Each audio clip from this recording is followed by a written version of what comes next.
Queria fazer mais uma oração. Eu queria que você fechasse os seus olhos e colocasse seu coração diante do Senhor. Deus, nós estamos aqui e queremos que a Tua palavra, que é viva, é poderosa, é eficaz, que transforma, que renova, que traz vida, possa ser transmitida com fidelidade, com verdade, com o Teu coração. Então, Jesus, que como Álvaro orou, que eu diminua e que o Senhor cresça, que a verdade da Tua palavra seja transmitida aos corações e que, ó Deus, nós possamos ser impactados pela Tua verdade, em nome de Jesus, amém. Já tem algum tempo que eu tenho pensado nesse tema, né? E chegou o momento, então vamos lá. O tema que eu quero falar é sobre a centralidade de Cristo. Prometo que eu vou ser breve, mas eu acho que vai ser importante. E uma coisa interessante que a gente precisa entender é que nestes últimos tempos, o Evangelho, ele tem sido misturado com alguns conceitos, com alguns pensamentos, e tem se afastado dessa verdade, que é a centralidade de Cristo, né?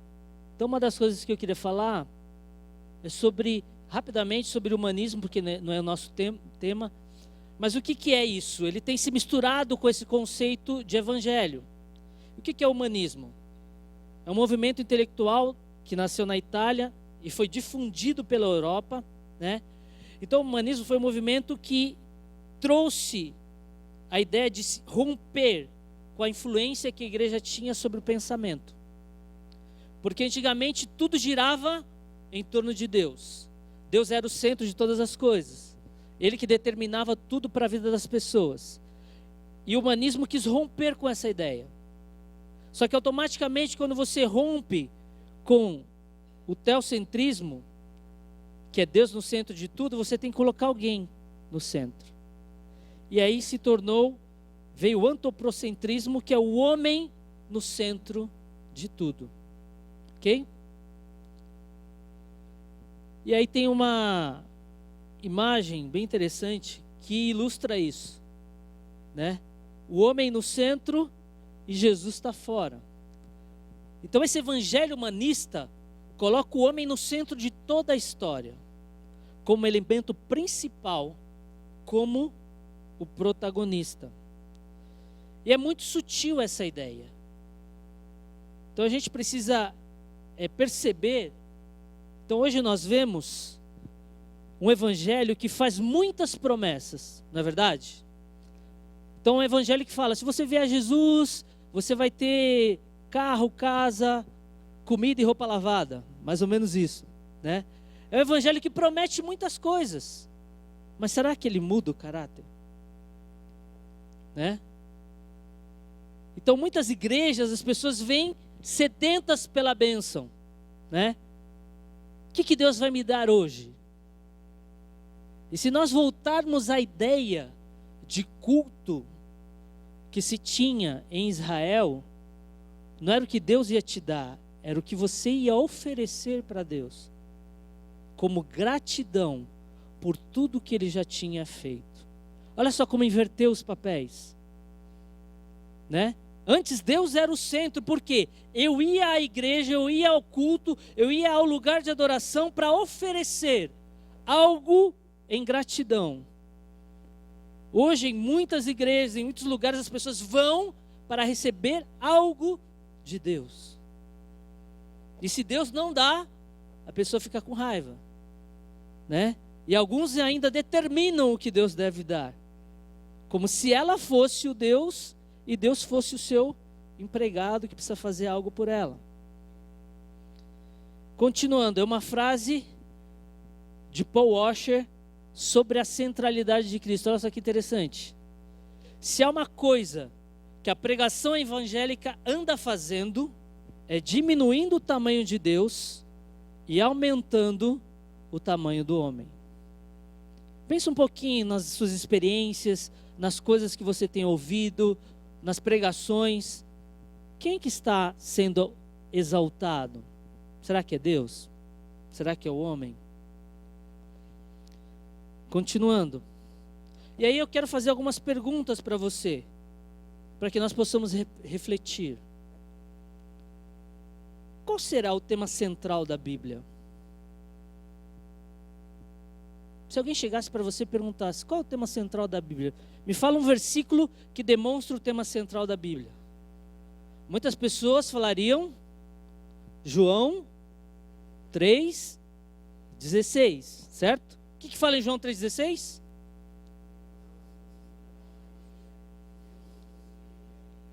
Todo aquele que nele crer, não pereça, mas tenha a vida eterna. Então, e se a gente estender um pouco mais a pergunta e falar, mas quem é a pessoa central desse versículo? Muitos falariam o mundo. Por quê? Porque Deus amou o mundo, certo? Ou o homem. Por quê? É o foco do amor de Deus. Mas não, a pessoa central desse versículo é Deus. Ele é quem tem a atitude de ir em direção ao mundo. Ele é que tem a atitude de nos amar. Ele é que tem a atitude de ir atrás de nós. Outra pergunta. Quem é o personagem principal da Bíblia? Acho que nós concordamos que é Jesus, certo? E qual o propósito da Bíblia? Por que ela foi escrita? O que Deus queria transmitir para nós através desta mensagem? Uma coisa muito interessante é que a Bíblia é a história sobre a glória de Deus. A Bíblia não conta nenhuma outra história que não a história de Deus como centro de todas as coisas. Ele é a razão, tem tudo a ver com Ele. Queria ler com vocês Salmo 96. Esse salmo é muito interessante, ele é muito lindo. Se você quiser abrir lá, e olha só como Davi, inspirado pelo Espírito Santo, traz essa ideia, que tudo é para Ele, todas as coisas são dele, tudo gira em torno da pessoa de Deus, porque Ele é o centro de todas as coisas. A gente estava conversando hoje de manhã, na pequena família que nós temos aqui. Se você quiser participar, todos os domingos às 8h30, nós nos encontramos, tomamos um café junto e conversamos até às 10 horas, 5 para as 10, sobre alguns temas. E uma coisa interessante que veio muito em direção à palavra é que a ideia de Deus para nós está sempre ligada a algo que tem o centro da nossa existência. E uma coisa que nós falamos lá é que Deus nos criou para adorar. Isso está dentro de você, dentro do ser humano, independente daquilo que ele acredita. Até o próprio ateu tem essa ânsia por acreditar em algo maior, para acreditar num pensamento que determine a sua existência. E isso é como uma fonte, essa criação que Deus nos deu para adorar é como uma fonte. Se você bloquear ela em um momento, ela vai nascer novamente em algum momento lá na frente. E tudo aquilo que nós adoramos se torna o centro da nossa vida. Tudo gira em torno desta adoração. Então, Salmo 96, a partir do versículo 1, fala assim: cante ao Senhor um cântico novo, cante ao Senhor todos os habitantes da terra, cante ao Senhor, bendiga o seu nome, cada dia proclame a sua salvação, anunciai a sua glória entre as nações, seus feitos maravilhosos entre os povos, porque o Senhor é grande e digno de todo louvor, mais terríveis do que todos os deuses. Aí ele faz uma comparação muito interessante. Todos os deuses das nações não passam de ídolos, mas o Senhor fez os céus. Majestade e esplendor estão diante dele, poder e dignidade no seu santuário. Dê ao Senhor, ó família das nações, dê ao Senhor glória e força. Dê ao Senhor a glória devida ao seu nome. Olha só, Davi está aqui convocando todas as nações e dizendo: vocês precisam adorar a esse Deus. Ele precisa ser o centro da sua adoração. E entre os seus átrios trazei oferta. Aquilo que a gente falou, né? Adorem ao Senhor no esplendor da sua santidade. Tremam diante dele todos os habitantes da terra. Digam entre as nações: o Senhor reina. Por isso firme está o mundo. Olha que interessante. Então, porque Deus é Deus, o mundo está firme. Ele continua existindo. Você está aqui porque Ele é Deus. Todas as coisas subsistem por Ele. Por isso firme está o mundo e não se abalará. E Ele julgará os povos com justiça. Regozijem-se no céu, regozijem-se, ó céus, e exultem a terra. Ressoe o mar e tudo que nele existe. Regozijem-se os campos e tudo que neles há. Cante de alegria todas as árvores da floresta. Cante diante do Senhor, porque Ele vem julgar a terra. Julgará o mundo com justiça e os povos com a sua fidelidade. Que tremendo, nos últimos versículos você vê Deus e Davi mostrando que toda a natureza cumpre o propósito de adorar a Deus. Porque Deus criou tudo com esse princípio. Desde o princípio, Deus queria que tudo em nós apontasse para Ele. Que tudo na nossa vida pertencesse a Ele. Fala para o seu irmão assim: você é dele. Não divida a glória dele com ninguém. E uma verdade importante que temos que entender é o fato de que Deus, ao longo da história, escolheu um povo. Se nós caminharmos pela história bíblica, nós vamos ver Deus escolhendo um homem, Abraão, e deste homem ele forma um povo, e ao longo da história deste povo, ele tenta ensinar esta verdade para esse povo. Ele tenta transmitir essa verdade, de que ele deveria ser o centro da adoração. Este povo ensinou este povo a considerar sua relação com ele o tema central da sua existência.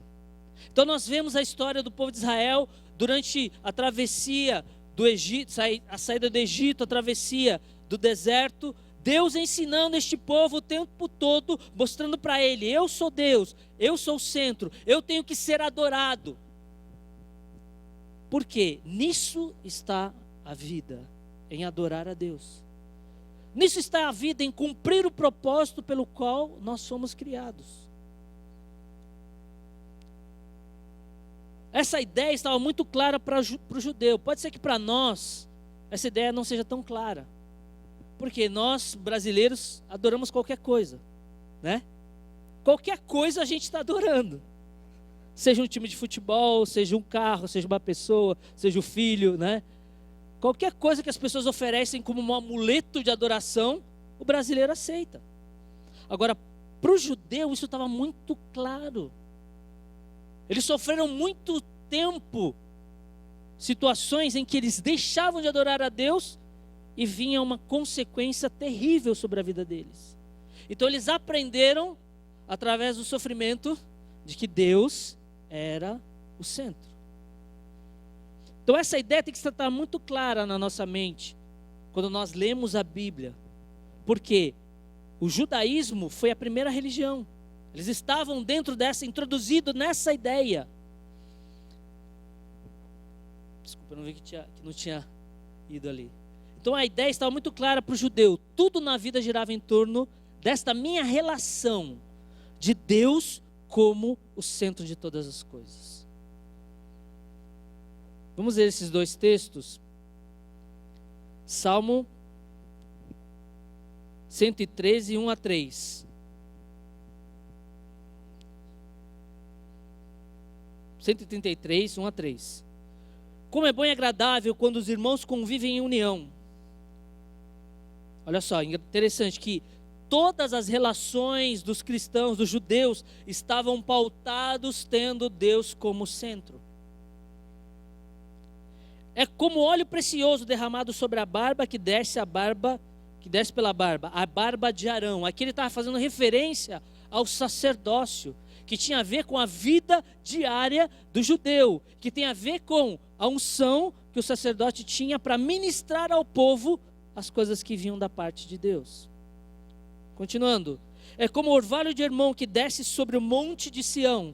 Ele está falando que essa relação dos irmãos viverem em união tem a ver com a adoração, tem a ver com a vida diária, que tem que ser uma vida de adoração, uma vida de entrega. Por quê? No finalzinho ele fala, ali o Senhor concede a bênção e a vida para sempre. Resultado de ter Deus como centro é essa relação de intimidade entre os irmãos, essa relação de receber uma unção de Deus para viver isso.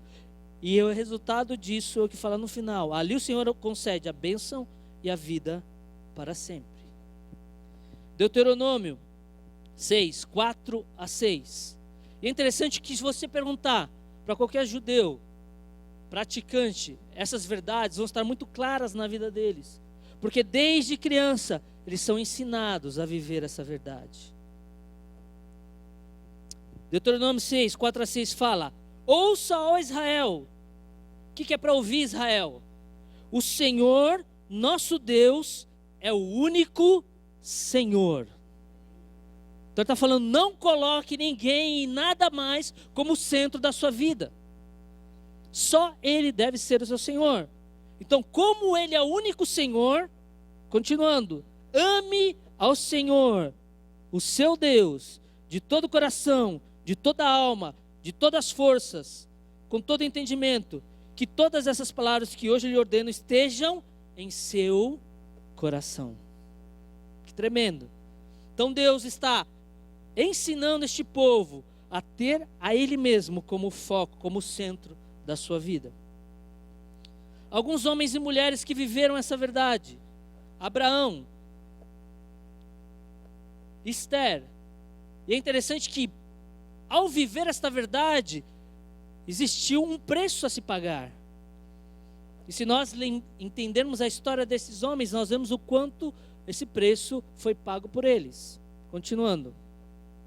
Moisés, Ruth e Daniel. Coloquei só alguns só para a gente entender. Essas pessoas, com as suas vidas, viveram esse entendimento de que Deus era o centro da sua existência. E agora eu queria rapidamente ver que toda a Bíblia aponta para uma verdade: que Jesus é o centro de todas as coisas. Então as profecias falam isso. Eu vou rapidamente passar aqui. Eu separei só 10 profecias, a gente não vai ler os textos, tá? Mas ali está a profecia, aonde estava no Velho Testamento e onde se cumpriu no Novo, tá? Nasceria em Belém, que ele nasceria de uma virgem, seria desprezado pelos judeus, seria traído por um dos seus. Esse texto é muito tremendo, de Salmo 40, 10. Seria vendido por 30 moedas de prata, até a quantidade das moedas tem lá. Seria julgado, mas manteria silêncio. Seria crucificado com malfeitores. Suas mãos e seus pés seriam perfurados. Suas vestes seriam sorteadas. E ressuscitaria. Esse é o nosso Deus. E o Novo Testamento revela a centralidade de Cristo. Vamos ler lá Atos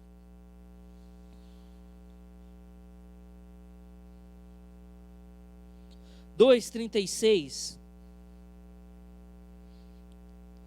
Se você abriu, vamos ler juntos. Fala assim: portanto, que todo Israel fique certo disso. Este Jesus, a quem vocês crucificaram, Deus o fez Senhor e Cristo. E essa palavra Senhor, ela é Kyrios, que significa Senhor soberano sobre todas as coisas. Era a mesma palavra que se usava para o imperador, no sentido de que ele tem o poder de vida e morte sobre a minha vida. Então, quando Pedro está falando isso aqui, ele está falando, ele foi colocado como Senhor. Esse que vocês crucificaram tem todo o poder. E essa ideia também de Cristo para o judeu é essa mesma ideia. Ele tem que ser adorado, ele é o centro. Atos 7, 55 a 56. Se vocês puderem, em casa, depois ler o capítulo 7 inteiro de Atos, é tremendo. É Estevão falando, ele pega desde lá do começo e vai dando uma aula de história bíblica até chegar em Jesus. E ele vai falando dos grandes acontecimentos, como esses grandes acontecimentos apontavam para uma pessoa só. Atos 7, 55, 56.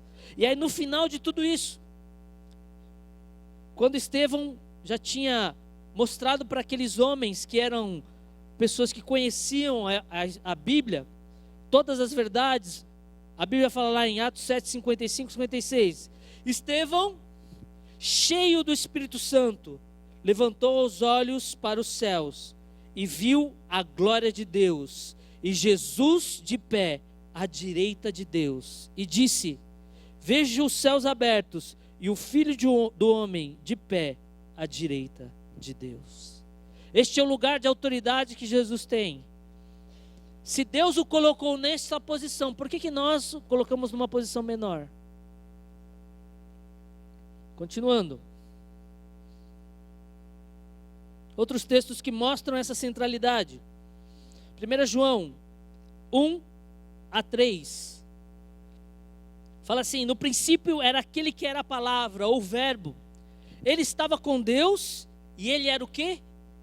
O que fala na tua Bíblia? Ele era o quê? Ele era Deus. Ele estava no princípio com Deus. Todas as coisas foram feitas por intermédio dele. E sem ele, nada do que existe teria sido feito. Esse é o nosso Deus. Agora o verso 14. João 1,14. Aquele que era o verbo, a palavra, tornou-se carne e viveu entre nós. Vimos a sua glória como a glória do unigênito, vindo do Pai, cheio de graça e de verdade. E aí, no decorrer da história, nós vemos Jesus em Mateus 16, 15 a 16, numa conversa com os discípulos, ele chega e pergunta: o que o povo diz que eu sou? E aí ele fala, uns falam que você é Elias, um dos profetas, né? Até Jeremias. E aí Jesus vira para eles e fala: e vocês? Que dizem que eu sou? Faça essa pergunta para você mesmo. Quem Jesus é para mim? Quem Jesus é para mim? Mateus 16, 15 a 16. E vocês? Perguntou ele. Quem vocês dizem que eu sou?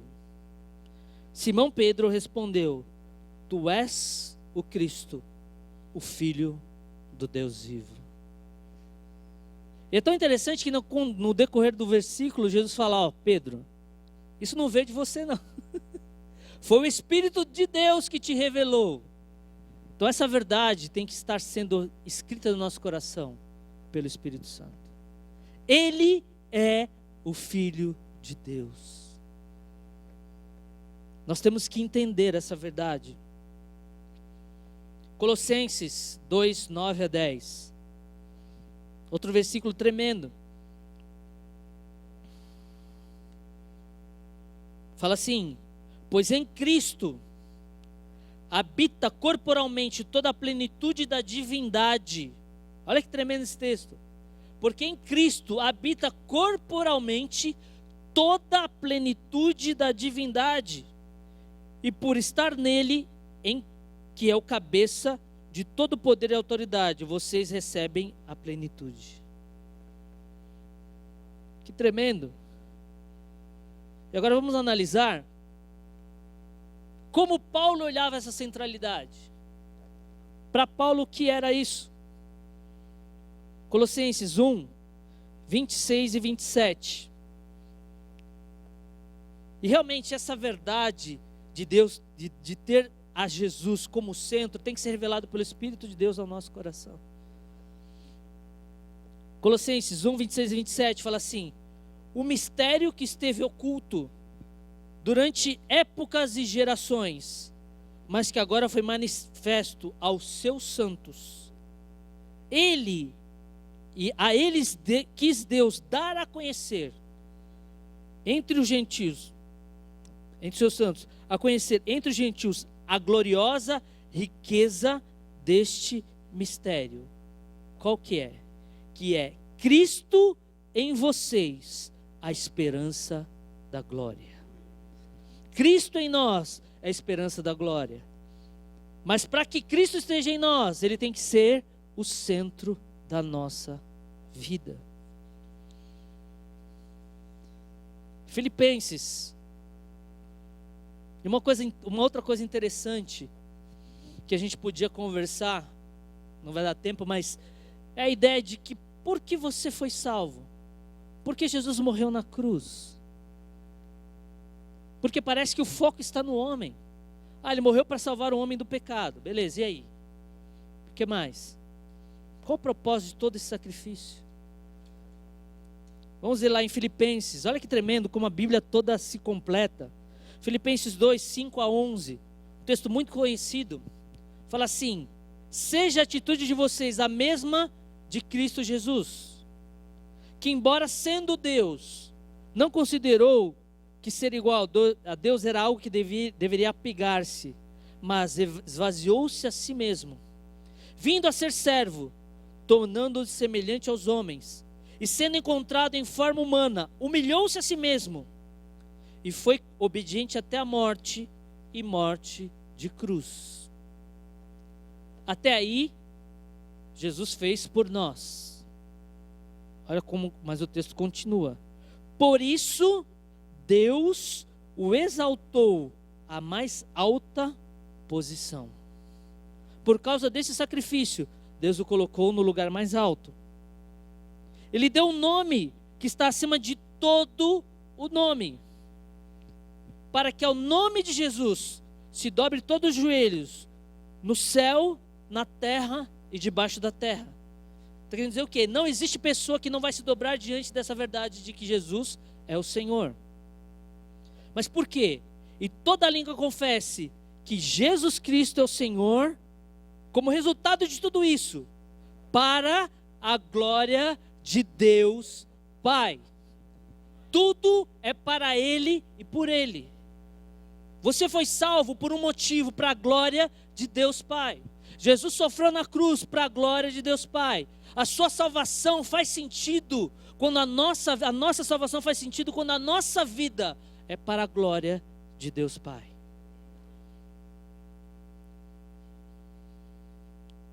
A centralidade de Cristo é um tema tão importante que foi ela quem guiou Lutero para a reforma. Olha que interessante. O cristocentrismo de Lutero é manifesto em quê? Nessas frases: só Cristo e mais nada. Só a graça e mais nada. Só a fé e mais nada. Somente a Escritura. Somente a glória de Deus. Somente Deus. Então toda essa reforma que nós vemos, tudo aquilo que mudou o cristianismo ao longo dos séculos, veio desta ideia: Jesus é o centro de todas as coisas. Ele tem que estar no centro de todas as coisas. Então se alguém vier falando, mas não é bem assim, não, Jesus é o centro. Ele precisa ser o centro. A palavra é o centro. A graça de Deus e mais nada. A fé e mais nada. Somente a Escritura é suficiente para nos dar direção. Somente a glória de Deus. Foi por isso que Deus nos salvou. Foi por isso que Jesus morreu na cruz. E lendo tudo isso, essas verdades de Deus, Deus me mostrou uma coisa interessante.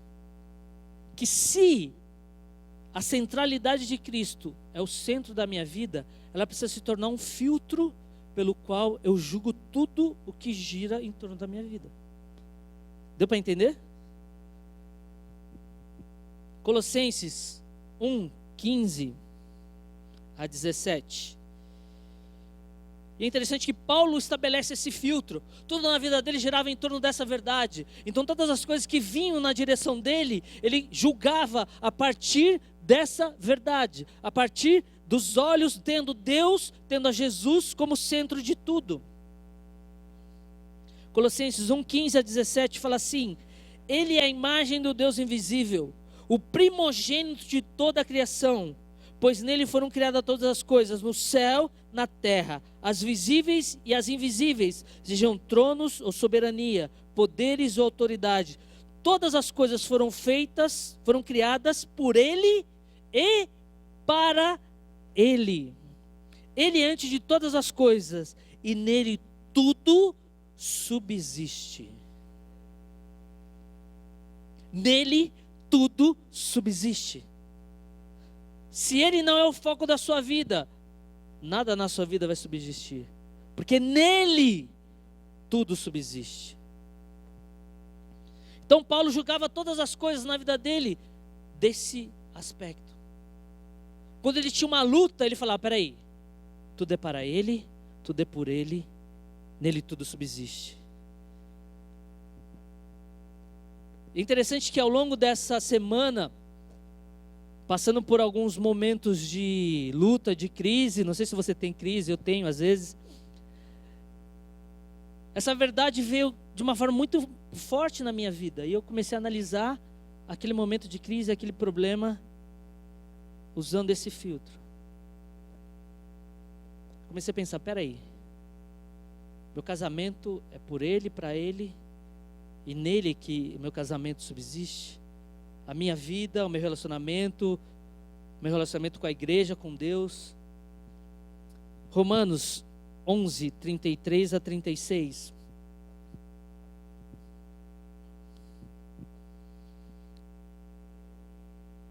Fala assim: ó profundidade da riqueza, da sabedoria e do conhecimento de Deus. Quão insondáveis os seus juízos e inescrutáveis os seus caminhos? Quem conheceu a mente do Senhor? Ou quem foi o seu conselheiro? Quem primeiro deu a ele para que ele possa recompensar? Olha esse versículo. Pois dele, por ele e para ele são todas as coisas. Se nós começarmos a analisar a nossa vida a partir desse filtro, a partir dessa visão, muda tudo, ou deveria mudar tudo, porque tudo é para ele. Analise os seus problemas, e eu tenho para mim que a maioria dos nossos problemas é porque nós não colocamos a Jesus como centro. A gente não entende que a nossa vida é para ele. E muitas vezes o nosso problema é porque aquela situação não está sendo para ele.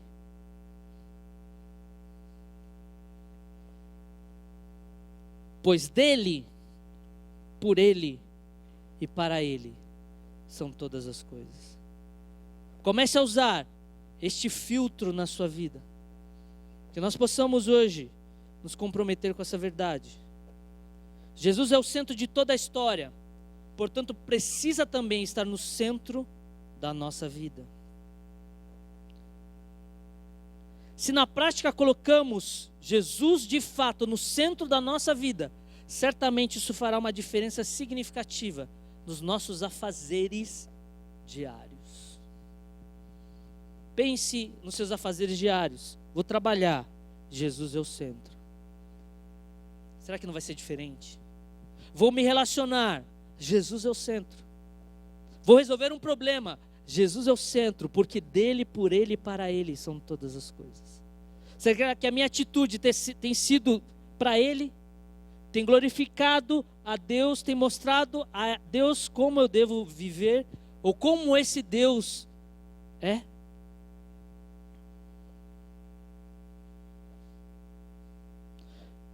Que Jesus seja o centro da minha vida, o centro do meu coração, Abra sua Bíblia lá em Marcos.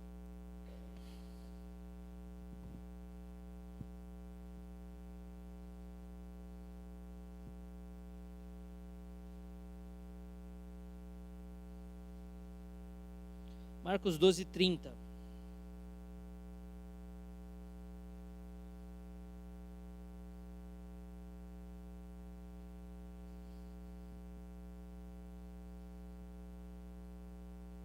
Isso a gente já viu, né? E fala assim: amarás o Senhor teu Deus de todo o seu coração, de toda a sua alma, de todo o seu entendimento e com todas as tuas forças. Ele tem que ser o centro do nosso coração.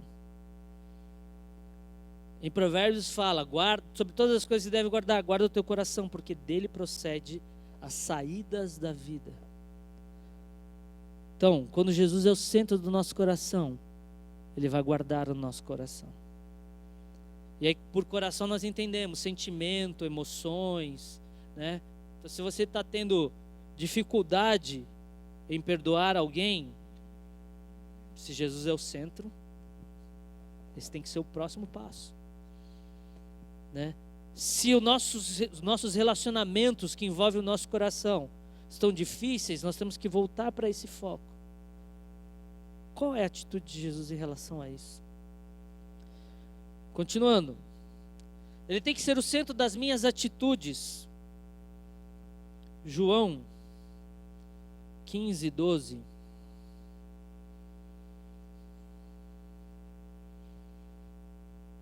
Esse texto é muito legal. É muito interessante. Porque uma vez perguntaram para Jesus, Jesus respondeu: qual é o grande mandamento da lei, né? Amar o Senhor teu Deus de todo o coração, de todo entendimento. Aí Jesus acrescenta: e ao teu próximo como a ti mesmo. Só que esse texto aqui, ele põe no outro nível. Não é mais como a ti mesmo, mas é como eu te amei. O meu mandamento é este: ame-se uns aos outros como eu os amei. Pensa a pessoa que você não gosta. Pensou? Se for eu, você não pensa, tá? Agora pensa como Jesus te amou. Como foi o amor de Jesus por você? Teve condição? Ele esperou algo em troca? Ele esperou que você reconhecesse o seu pecado, que você falasse: não, Deus, eu sou pecador mesmo, eu errei, dei mancada. Ele esperou isso? Não, ele simplesmente amou. Aí Jesus vira para você: agora lembra do cara que você não gosta. Aí Jesus vira para você e fala: agora ame aquele cara como eu te amei. A gente só consegue dar esse passo se ele é o centro da nossa vida. Se a minha vida gira em torno dele, se a minha existência depende de Jesus. Se não, eu vou pedir para Deus levar esse cara bem longe da minha vida. Deu para entender o que é ter Jesus como centro nas minhas atitudes diárias? Né? Então é essa verdade que precisa estar dentro do nosso coração. Ele tem que ser o centro das minhas escolhas. 1 Coríntios 10, 31. E é um outro texto que parece simples quando você lê, mas tem uma profundidade tremenda.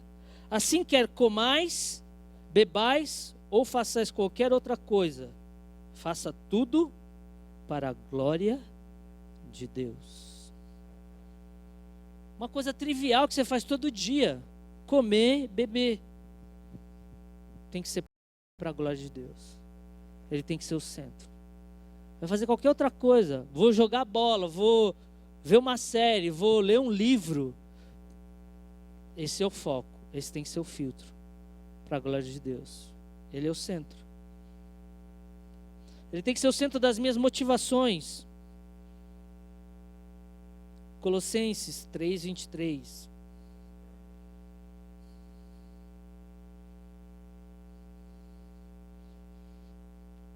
Tudo que fizer, faça de todo o coração, como para o Senhor e não para os homens.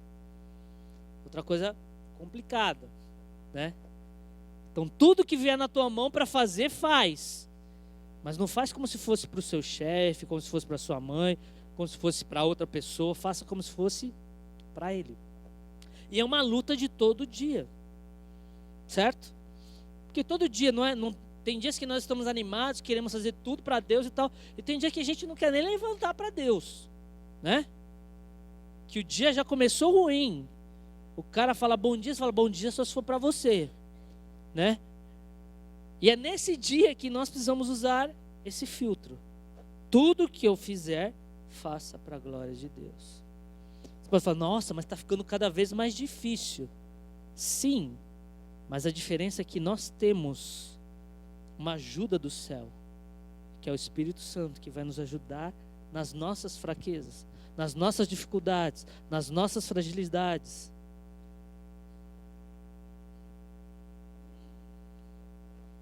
Ele tem que ser o centro dos nossos pensamentos.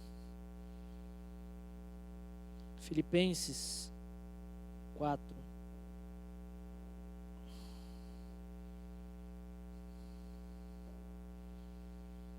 Finalmente, irmãos, tudo que é verdadeiro, tudo que for nobre, tudo que for correto, tudo que for puro, tudo que for amável, tudo que for de boa fama, depois de tudo isso, se houver algo excelente ou digno de louvor, pense nessas coisas.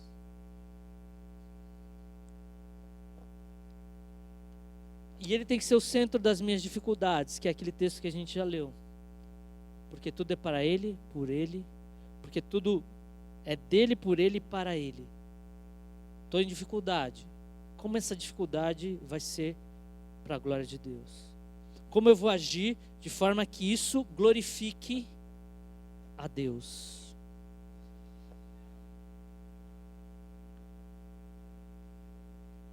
E é interessante nós entendermos isso, porque, como eu falei, a nossa existência muda o sentido. Tudo é para Ele, tudo é por Ele, tudo é nele. Ele é o centro de todas as coisas. É interessante ser ceia hoje, porque hoje nós podemos nos comprometer com Deus, nesse sentido, de falar, Deus, hoje é o dia de colocar no centro. Hoje é o dia de analisar a nossa vida. E queridos, assim, não quero ser simplista nesse sentido. Eu sei que é um desafio diário. Porque todo tempo nós somos levados a tirar Deus do centro. É difícil esperar em Deus que Ele faça na nossa vida. Feche seus olhos agora. E de olhos fechados, eu queria que você que percebe que por muito tempo não entendeu essa verdade, e que hoje você quer renovar essa verdade com Deus, falar, Jesus, estou caminhando contigo, mas eu nunca tinha entendido que o Senhor tem que ser o centro. Você quer assumir esse posicionamento com Ele hoje, de renovação, de falar, Deus, daqui para frente eu quero que seja diferente. E eu quero te desafiar que você saia do seu lugar e venha aqui na frente para nós orarmos juntos. Se você quer isso, se você entende isso, se você fala, Jesus, é para mim. Se você quer, eu queria te desafiar a vir aqui na frente. Não para eu orar por você, para nós orarmos juntos. Porque esse é um passo que eu quero dar. Falar, Jesus, eu quero. Eu sei o quanto é difícil. Eu sei o quanto necessito de que o Senhor se torne o centro da minha vida. E eu quero romper com tudo aquilo que me afasta de Ti. Se você quer, venha. venha, porque esse é um tempo de Deus fazer algo novo na sua vida. E você que já está com Ele, já entende essa verdade, mas quer falar: Deus, eu quero viver mais isso, no seu lugar mesmo, ore junto comigo. Você que está aqui na frente, fala assim: Senhor Jesus, eu quero ser uma pessoa nova a partir de hoje.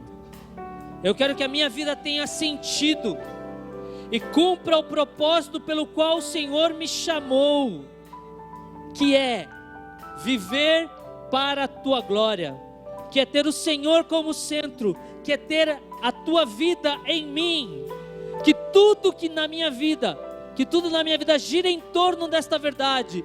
O Senhor é o centro, que tudo é por Ele, e para Ti são todas as coisas. Recebe a minha vida nas Tuas mãos, em nome de Jesus.